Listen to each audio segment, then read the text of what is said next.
So I'm guessing you watched a video. So let me tell you the story on how it went down with my original conversation with Jules after he had sent me a text message and an email. We had jumped on a brief phone call to discuss what he was interested in, and he said he was interested in doing some personal training. Now, as a business person, from the moment I moved back to Phoenix, Arizona from LA, I made it my goal to understand what was going on in my market and who my quote unquote competition was, what they offer and what they charge, and the level of quality of product that they produce or present to the public. So I made several rounds as a customer to some of these establishments around me in Scottsdale and into Phoenix and took some classes. I talked to some of the trainers. I talked to some of the members to really get a feel for what was out there in the city of Scottsdale. And needless to say, there's not a lot of options for boxing, especially back in 2018. So I was in a pretty good position. There's a lot more bar studios in Scottsdale than there are boxing gyms. So you know that that's probably a good sign. At the time, I really wasn't confident about my pricing and what the market would dictate. And my pricing was very competitive in those days in regards to what the competition was charging.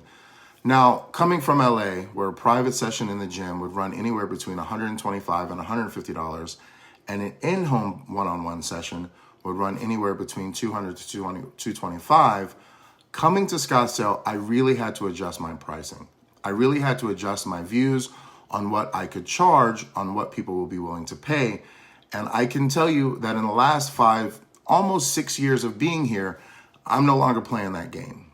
We live in the era of know your worth, and I definitely know my worth. So I can tell some of my clients, you wouldn't pay Mercedes prices for a Honda, and I'm not going to give you Honda Civic prices for a Mercedes. Good trainers aren't cheap, and cheap trainers aren't good. You can't price shop for quality all the time with all goods and services. So when Jules called and said to me, I'd like to get some information on personal training, the first question I ask is, where are you currently training boxing? Because doing my research, I know what other trainers charge, and it immediately lets me know if this client is going to be close to my price or if they're going to really be turned off. And truth be told, I'd rather have that person as a member of the gym, taking classes and getting more of an opportunity to interact with other students and being in that environment as opposed to personal training, especially if there's a limitation on budget or financial means.